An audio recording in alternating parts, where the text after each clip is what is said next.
स्वागत है आपका न्यूज 18 में। मैं हूं विशाल। श्रीनगर के SKICC में आयोजित नालंदा डायलॉग 2026 में उपराज्यपाल मनोज सिन्हा ने शिरकत की। उन्होंने कहा कि ऐसे आयोजन आत्ममंथन और भविष्य की दिशा तय करने का अवसर प्रदान करते हैं। LG ने नालंदा को भारत की ज्ञान, संस्कृति और परंपरा का वैश्विक केंद्र बताते हुए इसकी विरासत को पुनर्जीवित करने पर जोर दिया।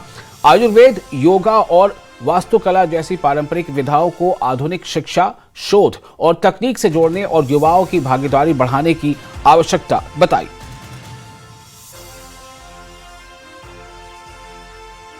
कश्मीर और नालंदा के ज्ञान के केंद्र और विद्वानों ने मिलकर पूरे विश्व की सबसे प्राचीन और निरंतर जीवित सभ्यताओं को निर्मित किया है और इस सभागार में उपस्थित प्रत्येक व्यक्ति भारत की उस महान सभ्यता का उत्तराधिकारी है। यह विरासत हमारे लिए एक प्रकाश पुंज है और श्रीनगर नालंदा डायलॉग के माध्यम से इस प्रकाश को बुद्धिमत्ता, साहस और दूरदृष्टि के साथ आगे बढ़ाने का अवसर हमें मिला है। मेरा मानना है कि शासन और सांस्कृतिक संवाद सुशासन के सबसे महत्वपूर्ण कार्यों में से सबसे प्रमुख है। जब शासन और सांस्कृतिक संवाद एक दूसरे से जुड़ते हैं तब समाज के नैतिक, सांस्कृतिक और मानवीय स्वरूप को दिशा मिलती है और नीतियों में समाज की जीवंत आवाजें भी गूंजने लगती हैं।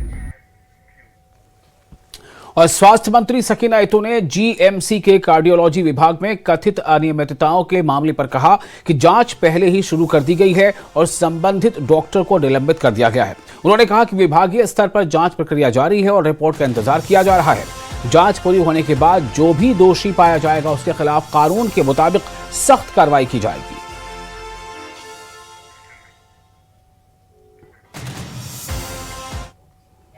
ये तो हम ही ने इंक्वायरी इनिशिएट की थी क्योंकि कुछ कंप्लेंट आई थी बहुत पहले और उसके लिए हम ही ने इंक्वायरी इनिशिएट की ताकि सही हकीकत जो है वो पता चले।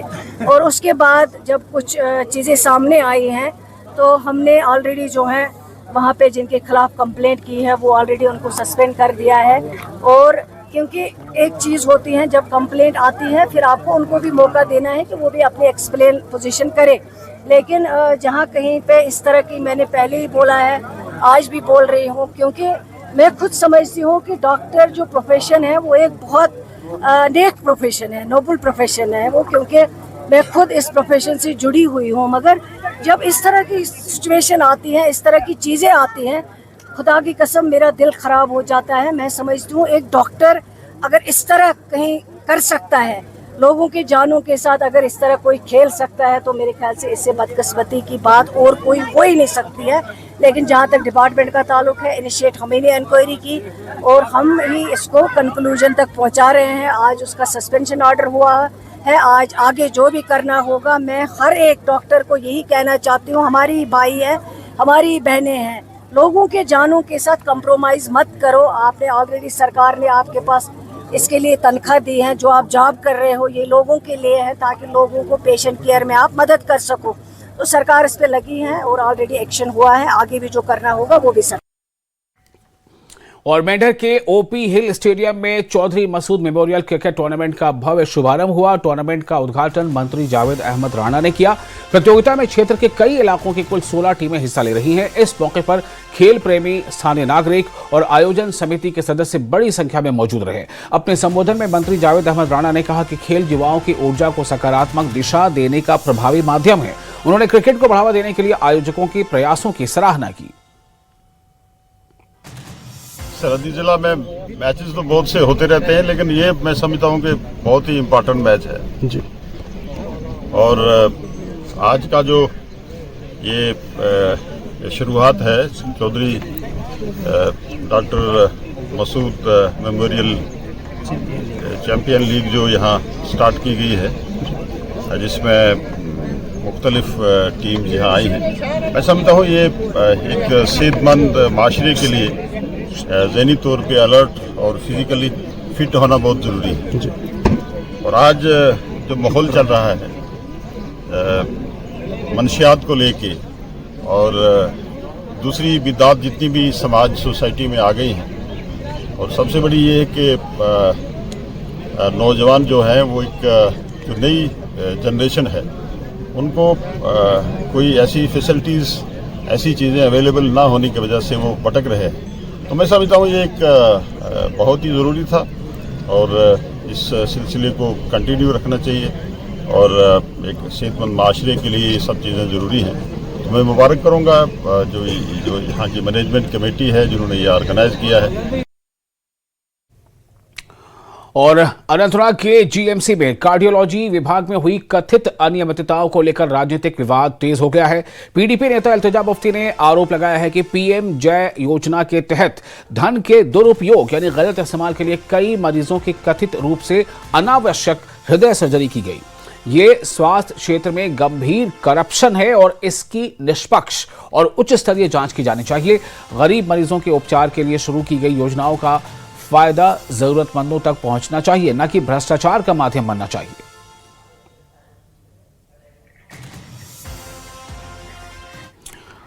और माता खीर भवानी यात्रा का विधिवत शुभारंभ जम्मू के नगरोटा बेस कैंप से पहला जत्था रवाना। मुख्य आयुक्त और एमएलए देवयानी राणा उन्होंने दिखाई हरी झंडी। माता खीर भवानी मेले के लिए रवाना हुए भक्त। यात्रा के लिए सुरक्षा के व्यापक इंतजाम, श्रद्धा और उत्साह के बीच शुरू हुई यात्रा।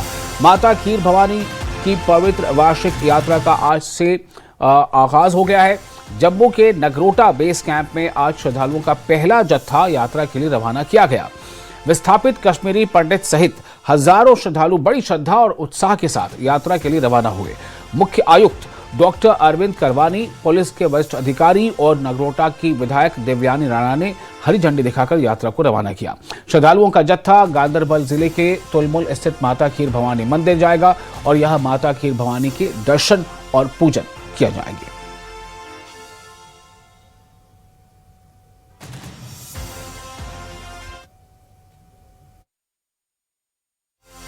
जहाँ भी माइग्रेंट्स हैं तो वहाँ पे हमने फ्री ट्रांसपोर्टेशन का अरेंजमेंट यात्रियों के लिए किया है। और रास्ते में जो है यात्रा रामबन में रुकेगी थोड़ी देर, जहाँ पर भोजन की व्यवस्था है डिस्ट्रिक्ट एडमिनिस्ट्रेशन की तरफ से। और उसके बाद शाम से पहले जो हमारी कोशिश है कि वेल बिफोर सनसेट जो है यात्रा अपने अपने लोकेशन पर वहाँ पहुँचेंगी। वहाँ पर यात्रियों के ठहरने की व्यवस्था, खाने पीने की व्यवस्था, साफ़ सफाई, हेल्थ फैसिलिटीज़, बिजली, पानी, ये जो है सुनिश्चित किया गया है। कंसर्न डिस्ट्रिक्ट एडमिनिस्ट्रेशन के साथ रिलीफ ऑर्गेनाइजेशन ने इसको कोऑर्डिनेट किया है। डेफिनेटली उससे काफ़ी ज़्यादा रश है और पिछले कई सालों से जो है यात्रा की जो ये तादाद है श्रद्धालुओं की ज़्यादा है। खुशी हो रही कि हम श्रीनगर जा रहे हैं, अपने कश्मीर खीर भवानी माता जा रहे हैं। हम 1 महीने से तैयारियां कर रहे हैं कि भाई अपने खीर माता भवानी के पास जा रहे हैं। हमें बहुत खुशी है। जहाँ स्वर्ग है तो वो श्रीनगर में, उधर ही कश्मीर में हमारे वो मातृभूमि है हमारी। हमें तो बहुत अच्छा लग रहा है कि बढ़ चढ़ के हिस्सा ले रहे लोग, बहुत खुशी की बात है। इंतज़ाम तो हर साल अच्छा हुए होता है, ऐसी कोई बात नहीं। हमारे जो सिक्योरिटी वगैरह सब कुछ अच्छे से होता है, उधर भी अच्छे से होता है। साफ सफाई, हर एक लंगर शंगर जो भी, कोई दिक्कत नहीं आती किसी को भी। पिछले साल से इस साल भी ज़्यादा लोग जा रहे हैं। इस साल तो बहुत ज़्यादा है, पिछले साल थोड़ा कम थे तो बट हम 2 साल के बाद जा रहे हैं आज। तो मुझे ये अब मैं तीसरी चौथी बार जा रही हूँ, तो खीर भवानी माता की जय हो। तो इस बार जा रहे हैं, अच्छी यात्रा हो, सभी यात्रीगण अच्छे से अपनी शुभ यात्रा को सफल करें। और 22 जून को गांदरबल के तुलमुल स्थित माता खीर भवानी मंदिर में प्रसिद्ध खीर भवानी मेला शुरू हो जाएगा। इस मेले को लेकर अभी से सुरक्षा व्यवस्था कड़ी कर दी गई है। प्रशासन और सुरक्षा एजेंसियों ने यहां सुरक्षा को लेकर बड़े इंतजाम किए हैं। मंदिर परिसर से लेकर सभी प्रमुख मार्गों पर बहुस्तरीय सुरक्षा घेरा बनाया गया है। जम्मू कश्मीर पुलिस, सीआरपीएफ और अन्य अतिरिक्त सुरक्षा बलों की तैनाती की गई है। वाहनों की सघन जांच, श्रद्धालुओं की तलाशी, अतिरिक्त चेक पोस्ट, एंटी सबोटाज जांच और संवेदनशील क्षेत्रों की लगातार निगरानी की जा रही है।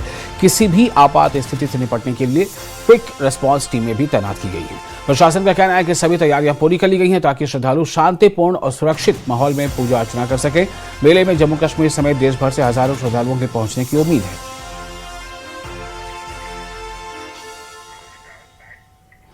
और अनंतनाग जीएमसी में पेस मेकर घोटाला, बिना जरूरत 27 मरीजों को लगाया पेस मेकर, कुल 55 मरीजों को लगाया गया था पेस मेकर। जांच में सामने आया डॉक्टरों का फर्जीवाड़ा। डॉक्टर सैयद मकबूल पर गंभीर आरोप। स्वास्थ्य विभाग ने शुरू की जांच। जिन मरीजों को हार्ट की समस्या होती है उन्हें पेसमेकर लगाया जाता है, लेकिन जांच में सामने आया कि 27 मरीजों को इसकी जरूरत ही नहीं थी, उन्हें भी पेसमेकर लगाया गया और तो और उनसे पैसे भी वसूले गए।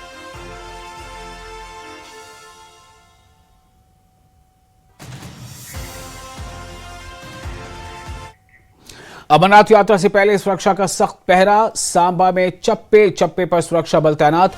जम्मू पठानकोट राष्ट्रीय राजमार्ग में कड़ी सुरक्षा। सांबा में किराएदारों का वेरिफिकेशन काम शुरू 3 जुलाई से। जी हां, 3 जुलाई से अमरनाथ यात्रा शुरू हो रही है। बाबा बर्फानी के दर्शनों के लिए देश दुनिया से श्रद्धालु पहुंचते हैं। इस यात्रा पर दुश्मनों की भी नापाक नजर रहती है। आतंकी इस बात की फिराक में रहते हैं कि कैसे यात्रा को रोका जाए, लेकिन हमारी सुरक्षा एजेंसियां यात्रा पर सुरक्षा का ऐसा पहरा देती हैं कि दुश्मनों के मंसूबे कामयाब नहीं हो पाते।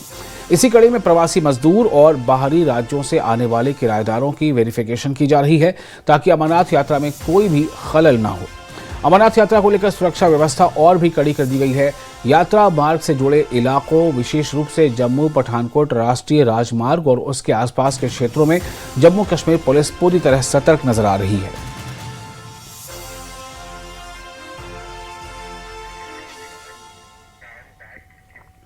कल अंतर्राष्ट्रीय योगा दिवस है और योग दिवस से पहले जम्मू कश्मीर में कई जगहों पर योग दिवस की तैयारी को लेकर योग शिविर का आयोजन किया जा रहा है। इसी कड़ी में रामबन में लोगों ने योग किया। योग कार्यक्रम में बच्चों और युवाओं और बुजुर्गों ने बढ़ चढ़कर हिस्सा लिया। इस दौरान डीसी रामबन मोहम्मद इलियास खान ने कहा कि योग हमारे शरीर के लिए बेहद अहम है, इसलिए लोगों को स्वस्थ रहने के लिए योग को अपने जीवन में जरूर शामिल करना चाहिए। हमारी जिंदगी में स्वस्थ रहने के लिए योगा का एक अहम रोल है। तो हमारी यहाँ इसी को लेके तो आज यहाँ जैसे इस साल इंटरनेशनल योगा डे जो है जैसा कि 21 जून को मनाया जाएगा, तो उससे पहले हमने यहाँ आज सनासर में ये प्रोग्राम रखा था, जिसमें बढ़ चढ़ के लोगों ने यहाँ हिस्सा लिया और यही यहाँ से मैसेज भी यही है कि योग को अपनी जिंदगी में साथ रखें ताकि हम स्वस्थ और सेहतमंद जिंदगी जो है वो बिता सकें। यहाँ एक बहुत अच्छा वातावरण था योग करने के लिए। ठंडी हवा और शांत वातावरण में हम सब ने अभ्यास किया। यहाँ कम से कम आज 2000 के करीब जो हमारे योग अभ्यास करने के सभी स्कूल के स्टूडेंट्स भी आए थे और डिपार्टमेंट के अफसरान भी सभी आए हुए थे जिन्होंने यहाँ पे ये अभ्यास किया। अपना जो शरीर स्वस्थ रखने के लिए हम सबको कुछ खास आसन हैं, जो जैसे ताड़ आसन है, जिनकी हाइट कम होती है तो उनको ये ताड़ आसन करना चाहिए। फिर वृक्ष आसन है, अपना जो ध्यान केंद्रित करने के लिए, जिनको ध्यान भटकता है, इधर उधर घूमते हैं, तो उनको ध्यान एक जगह केंद्र करने के लिए उनको इस प्रकार के आसन करना चाहिए। प्राणायाम करना चाहिए, वज्र आसन करने चाहिए। जिनको पाचन तंत्र जो है वो मजबूत नहीं होता तो वो पाचन तंत्र भी ठीक हो जाता है, तो वज्र आसन करना चाहिए।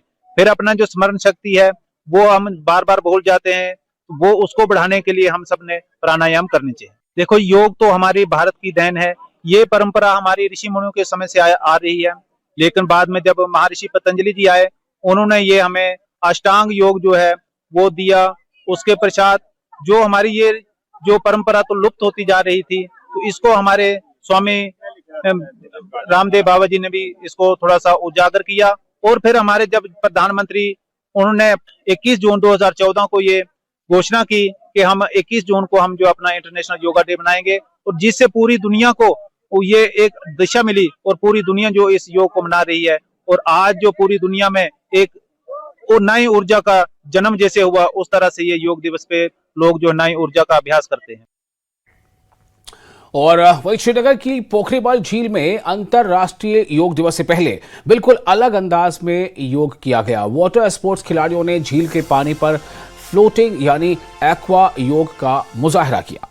ये तस्वीरें आप देखें, ये पोखरीबाल झील की तस्वीरें हैं और ये बिल्कुल इस बात की अक्कासी कर रही है कि किस तरह से योग को लेकर के लोगों में एक जोश है। श्रीनगर की पोखरीबाल झील में अंतर्राष्ट्रीय योग दिवस से पहले बिल्कुल अलग अंदाज में योग किया गया।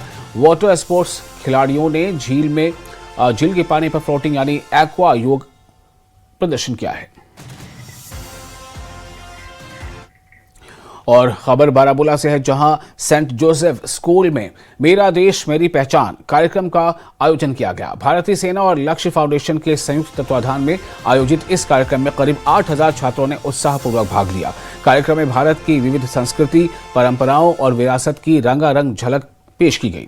छात्रों ने अलग अलग सांस्कृतिक और शैक्षणिक गतिविधियों में हिस्सा लेकर देशभक्ति, राष्ट्रीय एकता और सामाजिक सद्भाव का संदेश दिया। इस आयोजन का मकसद युवाओं में राष्ट्रीय गौरव की भावना को मजबूत करना और सांस्कृतिक समझ को बढ़ावा देना था।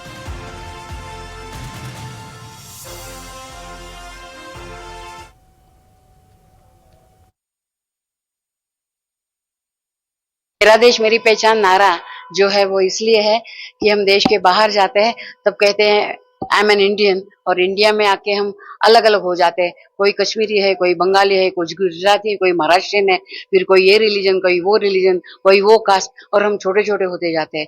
इंडियनिज्म जो है that is most important thing. अगर वो देश के बाहर जाने के बाद हमें लगती है अरे वी आर फ्रॉम इंडिया, तो लोग प्राउडली हमारी तरफ देखते हैं। तो मैं जब इंडिया में रहूं तो I should have that Indianism very much imbibed in me. और हमारे बच्चे जो है, जो यूथ है, अगर उन तक पहुंचाया जाएगा ये संदेश, तो आज वो देश की जरूरी है ये बच्चे स्ट्रांग हुए और वो इस देश के बारे में सोचे और देश के लिए कुछ करने की जिद उनके मन में आनी चाहिए।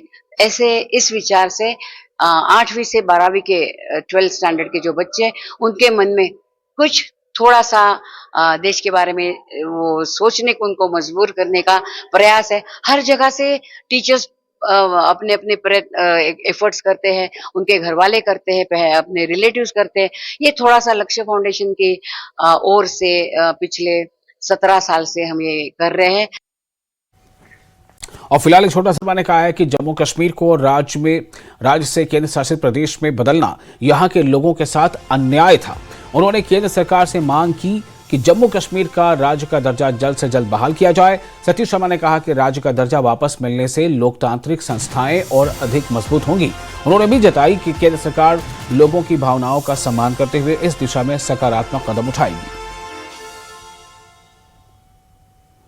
इनकी फीलिंग बहुत बुरी होती, लेकिन पीसी है या बाकी पार्टीज को 60 मंथ्स के लिए रिजेक्ट किया गया। उनको बड़ी ग्रेसफुली उसको एक्सेप्ट करना है। 60 महीने के बाद जब सरकार उमर अब्दुल्ला गवर्नमेंट अपना रिपोर्ट कार्ड पेश करेगी, उसमें तमाम जो हमारे इश्यूज वो हम देंगे। पहला साल थोड़ा कमजोर इसलिए रहा कि जंग हुई, हमने एक फुल फ्लेज जंग देखी। 3.5 साल है, उसके बाद जब जो वादे हमारे मंशूर में थे वो हम पूरे करेंगे। 370 की वापसी को लेकर आप कह रहे हैं कि जंतर मंतर पे आप बड़ा एहतजाज होगा, क्या उस वादे पे आप कायम रहेंगे या आपको जाने नहीं देंगे? हमें प्रोटेस्ट करना नहीं, क्यों नहीं जाने देंगे? अरे देश में डेमोक्रेसी है, स्टेट वापस लिए कोई मजाक थोड़ी है। और वादा किया गया था एट एप्रोप्रिएट टाइम। मैं पूछना चाहूंगा एप्रोप्रिएट टाइम तब था जब फ्री एंड फेयर इलेक्शंस हुए, लोग चुनकर आए। 29 भाजपा के भी थे, कांग्रेस के भी 2-4 थे जिनको उमर अब्दुल्ला साहब ने गिफ्ट दिया, 6 सीटें छोड़ दी उनके लिए। शायद उनका आंकड़ा 0 पे रहता अगर ये मेहरबानी उमर साहब नहीं करते। तो मुझे लगता है कि लोगों का जो voice of people is voice of God. और कुपवाड़ा की स्नातक युवती रकिया ने रीढ़ की हड्डी की बड़ी सर्जरी के बावजूद मशरूम की खेती में सफलता हासिल की है और युवाओं और महिलाओं के लिए एक मिसाल पेश की है। कृषि विज्ञान केंद्र कुपवाड़ा के प्रशिक्षण और मार्गदर्शन में रकिया ने अपने घर पर मशरूम उत्पादन इकाई स्थापित की। आधुनिक और वैज्ञानिक तकनीकों के इस्तेमाल से उन्हें अच्छी पैदावार मिली है, जिससे परिवार की आमदनी में इजाफा हुआ है। रकिया की कामयाबी से इलाके के अन्य युवा भी स्वरोजगार और कृषि उद्यमिता की ओर आकर्षित हो रहे हैं।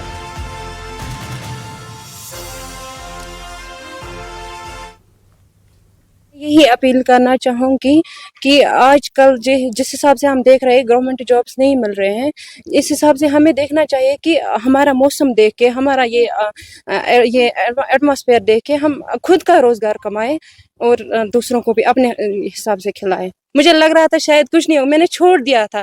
फिर जब कुछ दिन पहले मैं वहाँ गई, अब मैं कंटिन्यू सुबह शाम मैं उधर ही रहती हूँ ज़्यादा टाइम। अब मैं सोच रही हूँ कुछ अच्छा ही होगा। अब मैं फिर से करूँगी स्टार्ट, क्योंकि मैंने उम्मीद छोड़ दी थी। अब जब निकले हैं क्रॉप वहाँ से, अब मैं सोचती हूँ इसी में इंशाल्लाह हो जाएगा इंशाल्लाह। मेरे पास आई थी तो इसने कहा कि मैं अपने पैरों पे खड़ा होना चाहती हूँ। मैंने ग्रेजुएशन की है, क्योंकि आज सरकारी नौकरी की ज़राई या वो महदूद है, नहीं मिलती है। और इनके फादर साहब पूरी सेहतमंद नहीं थे, उनकी रिटायरमेंट हुई थी, उनकी 1-2 सर्जरी आई थी।